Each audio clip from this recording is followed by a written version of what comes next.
नमस्कार दोस्तों, स्वागत है आप सभी का super coaching IAS by text book में।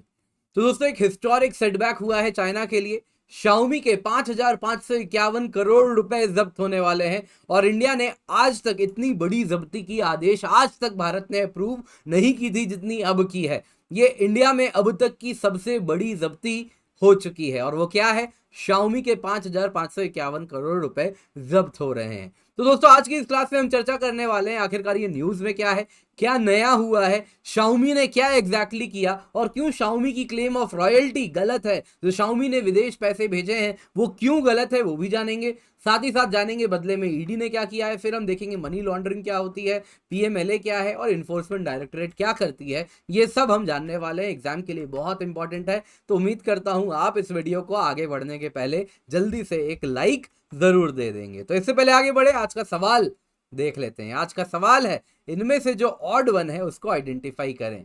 तो आप देख सकते हैं आपके समक्ष 6 ऑप्शन रखे गए हैं। जो ऑड वन है उसको आइडेंटिफाई करके कमेंट सेक्शन में आंसर कर दें। जो सही जवाब होगा उसे मैं हार्ट दे दूंगा। एंड मेक श्योर आप अपने आंसर में एक्सप्लेनेशन भी डालें सो दैट बाकी स्टूडेंट्स भी उसको रेफर कर सके। तो जो सबसे अच्छा एक्सप्लेनेशन होगा एंड जल्दी होगा उसको मैं हार्ट भी दे दूंगा।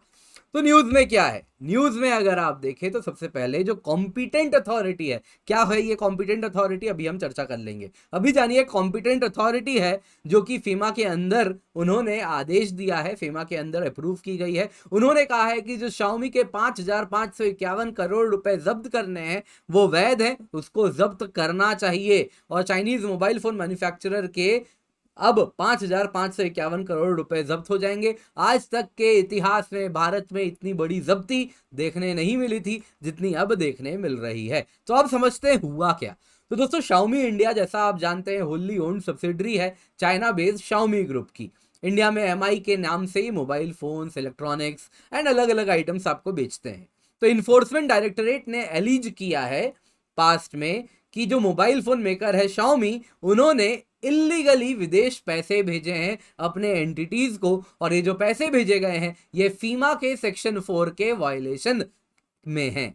तो यहां पे आपको कहना चाहूंगा, ये कंपनी जो एलिजेडली फंड रेमिट कर रही है उसमें से अगर आप देखें तो एक शाओमी ग्रुप एंटिटी के कंपनी को भेजा गया है बाहर पैसा विदेश में, एक यूनाइटेड स्टेट्स की क्वालकॉम को भेजा गया है पैसा। इसके सिवा अन्य कंपनीज को भी भेजा गया है। जो घूम फिर के ईडी का कहना है इन सभी जो इकोनॉमिक ट्रांजैक्शन हुई है उन सभी का घूम फिर के जो बेनिफिशियरी है वो चाइनीज शाओमी जो पेरेंट कंपनी है वो वही, अगर आप देखें, चाइना बेस्ड शाओमी ग्रुप है।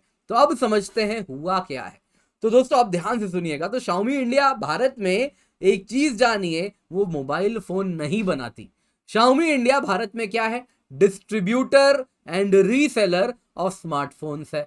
ये वो स्मार्टफोन्स हैं जो कंप्लीटली थर्ड पार्टी भारत में बनाती है। एंड यहां पे ये जो थर्ड पार्टी बना रही है वो रेडी फॉर्म में कंपनी मोबाइल फोन्स को completely manufactured, box packed, ready to sell and use form में खरीदती है 4 मैन्युफैक्चरर से। तो अब यहां पर सवाल उठता है कि रॉयल्टी शाओमी ने कैसे पे किया क्वालकॉम को और अन्य कंपनी को। तो देखिए यहां पे शाओमी का क्या कहना है। शाओमी का कहना है कि उन्होंने जो पैसे बाहर भेजे हैं वो एज रॉयल्टी पे किया है। उनका कहना है कि क्वालकॉम की कोई चिपसेट यूज हो रही है, उसमें कुछ प्रोप्राइटरी टेक्नोलॉजी वो यूज कर रहे हैं, तो उसके बदले में रॉयल्टी पे की गई। वैसे ही अलग अलग कंपनी है जिनसे कुछ इंटेलेक्चुअल प्रॉपर्टी राइट उनका यूज हो रहा है, उनकी टेक्नोलॉजी यूज हो रही है। आज के टाइम में कैमरा भी काम करता है तो अलग अलग उसमें भी आईपीआरस रहते हैं, वो उस टेक्नोलॉजी पर काम कर रहा है। तो ऑब्वियसली जिसने आर&डी की, रिसर्च एंड डेवलपमेंट किया, वो पर्टिकुलर फॉर्म ऑफ टेक्नोलॉजी बनाई, उसको रॉयल्टी तो पे करनी पड़ेगी। पर ये रॉयल्टी कौन पे करेगा? ये रॉयल्टी वो पे करेगा जिसने मोबाइल फोन बनाया है। शाओमी तो मोबाइल फोन बना नहीं रही। शाओमी तो क्या कर रही है? एक थर्ड पार्टी से मोबाइल फोन खरीद ले रही है। मान लीजिए मेरी एक कंपनी है, मैं सैमसंग से मोबाइल फोन खरीदता हूं और सैमसंग का जो पीछे में लोगो रहता है उसको मिटा देता हूं और वो लगा के अपना किंजल नाम से मोबाइल फोन मार्केट में लाता हूं मैं। तो अब मुझे बताइए, यहां पे सैमसंग की कुछ प्रोप्राइटरी टेक्नोलॉजी है, कुछ टेक्नोलॉजी होगी जो कि क्वालकॉम की होगी, वो सब की रॉयल्टी मैं पे करूंगा या सैमसंग पे करेगी? ऑब्वियसली सैमसंग पे करके सारा खर्चा जोड़ के मुझे बेचेगी।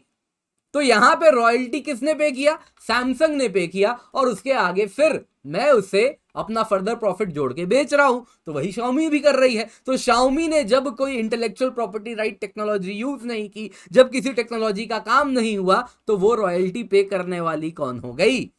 रॉयल्टी तो उन 4 कंपनीज को पे करना था जिनसे Xiaomi रेडी फॉर्म में, ready to use manufactured box packed, क्या कहते हैं अपने आप, पेटी पैक रूप में जब मोबाइल फोन जिससे Xiaomi खरीद के ला रही है, वो ऑलरेडी रॉयल्टी पे कर चुका है। तो Xiaomi क्यों रॉयल्टी पे करेगी? भारत का यही कहना था, और इसीलिए ये फीमा के सेक्शन 4 का वायलेशन है। इसके बावजूद Xiaomi ने जो रॉयल्टी पे की क्वालकॉम को या फिर Beijing based Xiaomi mobile software company को, ये सारी रॉयल्टी की पेमेंट वैध नहीं है अंडर सेक्शन 4 ऑफ फीमा। जाहिर सी बात है, क्रिया की अब प्रतिक्रिया होगी। तो ईडी ने क्या किया?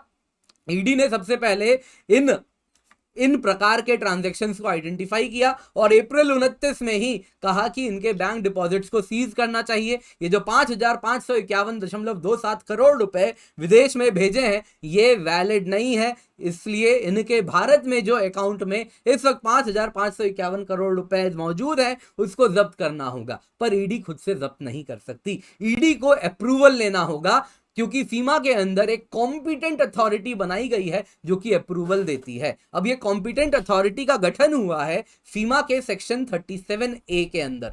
सेक्शन 37A के अंदर एक कॉम्पिटेंट अथॉरिटी बनाई गई है। ये कॉम्पिटेंट अथॉरिटी दोनों पक्ष को बुलाती है, बात करती है और फिर अपना फैसला लेती है कि अगर ईडी कितने पैसे जब्त करने की बात कर रही है तो ये कितना वैलिड है ये एलिगेशन। तो ये कॉम्पिटेंट अथॉरिटी आपको बताना चाहूंगा कि इनको सेंट्रल गवर्नमेंट के द्वारा अपॉइंट किए गए ये एक ऑफिसर होते हैं, और ये ऑफिसर वो होते हैं जो जॉइंट सेक्रेटरी के रैंक के होने चाहिए या उसके ऊपर के रैंक के होने चाहिए, उससे बिलो रैंक के वो ऑफिसर नहीं हो सकते। तो ये दोनों पक्ष को सुनती है और फिर ईडी ने जो फैसला लिया उस फैसला में कितना दम है उसका नापतोल होता है। तो इस केस में इस कॉम्पिटेंट अथॉरिटी ने कहा कि हाँ, ईडी इज ट्रू, ईडी का जो एलिगेशन है बिल्कुल सही है, और यहाँ पे Xiaomi के 5551.27 करोड़ रुपीस को जब्त करना चाहिए। अब जाहिर सी बात है Xiaomi कोर्ट जाएगी और उसके बाद फर्दर फैसला होगा, लेकिन इस वक्त पैसे अब जब्त हो चुके हैं। तो ये सब क्या हो रहा है दोस्तों? ये मनी लॉन्ड्रिंग है। मनी लॉन्ड्रिंग क्या होता है? ये भी एक प्रकार है, हालांकि मनी लॉन्ड्रिंग कई प्रकार का होता है, बहुत ब्रॉड टर्म है। तो मनी लॉन्ड्रिंग भी क्या होता है आपको मैं बता देता हूं। मनी लॉन्ड्रिंग का मतलब होता है, लॉन्ड्रिंग का मतलब धोना, लॉन्ड्री धोना, तो काले धन को सफेद में तब्दील करना इज मनी लॉन्ड्रिंग। तो मनी लॉन्ड्रिंग अगर आप देखें तो इसमें 3 एसेंशियल स्टेप होते हैं। पहला होता है प्लेसमेंट, दूसरी होती है लेयरिंग, तीसरी होती है इंटीग्रेशन। तो इसको मैं एक एग्जांपल से आपको समझाता हूं। मान लीजिए मेरे पास 1 करोड़ रुपए आए, 1 करोड़ रुपए आए। मान लीजिए मैंने एक घर है ना, मेरी पुश्तैनी घर थी, वो घर मैंने बेचा, मान लेते हैं 3 करोड़ में। 3 करोड़ में बेचा, कागज में मैंने दिखाया कि मैंने घर बेचा है 2 करोड़ में, और 1 करोड़ रुपए मैंने कैश में पैसे ले लिए सामने वाली पार्टी से। तो ये 1 करोड़ रुपए पे अब मैं टैक्स नहीं दूंगा। तो ये कैसा पैसा है? ये वो पैसा है जो कि इल्लीगल है, जिसपे जो टैक्स था वो मैंने बचा लिया। तो 1 करोड़ रुपए यहां मेरे बच रहे हैं। अब ये 1 करोड़ रुपए को, या तो एक चीज है कि मैं घर में जमा करके रख लूं, दूसरा तरीका क्या होता है कि मैं इसको अपने फाइनेंशियल सिस्टम से इंटीग्रेट कर दूं। तो अब देखिए मैं कैसे इंटीग्रेट कर सकता हूं। इस 1 करोड़ रुपए को मैंने फाइनेंशियल सिस्टम से इंटीग्रेट करने के लिए क्या किया, मैंने एक टैक्सी कंपनी खोली। इस टैक्सी कंपनी में मेरी 10 टैक्सी हैं। इस 10 टैक्सी से मान लीजिए वो लोग, ऑलरेडी मेरी एक टैक्सी कंपनी है और उसमें मान लीजिए मेरे पास 10 टैक्सी है, और ये 10 टैक्सी डेली लोगों को ले जाती है, पहुंचाती है, सामान जो भी होता है ट्रांसपोर्टेशन का काम करती है। अब इस टैक्सी कंपनी ने मान लीजिए दिन का, भले कुछ काम नहीं कर रही, मेरे घर पे बैठी हुई है, लेकिन मैं कहूंगा कि टैक्सी कंपनी दिन का 10,000 का लोगों का टर्नओवर का काम कर रही है। दिन में 10,000 रुपए का काम करती है और एक यात्रियों को अलग अलग जगह पहुंचाती है। तो एक दिन में 10,000 का एक टैक्सी काम कर रही है, तो 10 टैक्सी 1 लाख रुपए काम कर रही है। मेरे पास अकाउंट में कितने हैं? 1 करोड़ रुपए है। अकाउंट में नहीं, मेरे पास कैश के रूप में है। तो हर रोज ये टैक्सी 10 कंपनी 1 लाख रुपए का बिजनेस कर रही है, हर रोज ये 1 लाख रुपए मैं क्या करूंगा, अकाउंट में डालना शुरू कर दूंगा। भले मेरी टैक्सी मेरे घर पे बैठी हुई है, कुछ काम नहीं कर रही है, तो 100 दिन में मैं इस प्रकार से 1 करोड़ रुपए जो कि इलीगल थे उसको मैं लीगल तरीके से फाइनेंशियल सिस्टम में इंटीग्रेट कर दिया मैंने। तो ये क्या है? ये पूरा स्कीम था मनी लॉन्ड्रिंग का। तो क्या है? सबसे पहले डर्टी मनी को कलेक्ट करना, उसके बाद क्या किया, उसको प्लेस किया बैंक में, और इसमें वायर ट्रांसफर्स अलग अलग तरीके होते हैं, हवाला होता है, अलग अलग तरीके से वायर ट्रांसफर्स होते हैं, और फिर उसको मेन फाइनेंशियल सिस्टम से इंटीग्रेट कर दिया जाता है। तो यह है पूरा स्कीम मनी लॉन्ड्रिंग का। इसी को ध्यान में रखते हुए ऐसा ना हो, इसके लिए prevention of money laundering act है 2002 में, जो कि 2005 में एनफोर्स हुआ है। इसके 3 मेन ऑब्जेक्टिव हैं। सबसे पहले तो ऐसी कोई भी प्रॉपर्टी जो कि लॉन्डर्ड मनी से बनाई गई है तो उसको कन्फिस्केट किया जाए, सीज किया जाए। इसके सिवा अन्य कोई भी इशू है मनी लॉन्ड्रिंग से रिलेटेड, उससे डील करना। और ईडी इन्फोर्समेंट डायरेक्टरेट वो एजेंसी है जो कि इस प्रकार के केसेस को अगर आप देखें तो वो इन्वेस्टिगेट करेगी। इसके सिवा फाइनेंशियल इंटेलिजेंस यूनिट भी है जो कि डिपार्टमेंट ऑफ रेवेन्यू के अंदर काम करेगी, जो कि इंटेलिजेंस कलेक्ट करेगी with respect to money laundering. Enforcement directorate क्या है? ये मेजर लॉ इन्फोर्समेंट एजेंसी 1956 में बनाई गई थी, और उसके बाद अगर आप देखें 1957 में इसका नाम हो गया enforcement directorate, department of revenue के अंदर काम करती है। इसका काम क्या है? 2 मेन लॉज को इंप्लीमेंट करना। पहला है फीमा फॉरेन एक्सचेंज मैनेजमेंट एक्ट 1999, दूसरा है PMLA prevention of money laundering act 2002, तीसरा बाद में इसको और एक शक्ति दी गई है, वो है फ्यूजिटिव इकोनॉमिक ऑफेंडर्स एक्ट 2018 को भी एनफोर्स करने का काम ईडी का ही होता है। तो उम्मीद करता हूं आज की क्लास आपको पसंद आई हो। तो ये बहुत इंपॉर्टेंट है एग्जाम के लिए भी। यहाँ से टेलीग्राम चैनल से आप पीडीएफ डाउनलोड कर सकते हैं। इसके सिवा मेरा नाम किंजल चौधरी है। क्लास पसंद आई हो तो लाइक जरूर कीजिएगा। And text book super coaching अगर आप देखें तो 30+ वीडियो कोर्सेज हैं, 550+ मॉक टेस्ट हैं, 500+ स्टडी नोट्स हैं, 1000+ डेली लाइव क्लासेज हैं। हमारे सुपर टीचर्स वो हैं जो कि ऑफलाइन इंस्टीट्यूट में अपना नाम बना चुके हैं। तो वो जो ऑफलाइन इंस्टीट्यूट में पढ़ाते हैं वही आपको यहाँ पर भी हमारे सुपर कोचिंग के एक सब्सक्रिप्शन से आपको अवेलेबल हो जाएगा। वही चीजें वो आपको यहाँ पर भी सुपर कोचिंग में पढ़ाने वाले हैं। इसके सिवा एक्सपर्ट्स के द्वारा डेली लाइव क्लासेस हो ही रही हैं। उम्मीद करता हूँ आप जुड़े हुए हैं। एंड जो सुपर कोचिंग की सब्सक्रिप्शन की कीमत है, अगर आप 1 साल की सब्सक्रिप्शन ले रहे हैं तो आपको मिलेगी करीबन 3000 रुपए प्रति माह में। पर जब आप कूपन कोड किंजल यूज करेंगे तो आपको मिलता है 20% ऑफ, और आपको सब्सक्रिप्शन की कीमत हो जाएगी 2400 रुपए प्रति माह। तो आप निश्चिंत होकर किंजल कोड का इस्तेमाल करें और इसका फायदा जरूर उठाएं।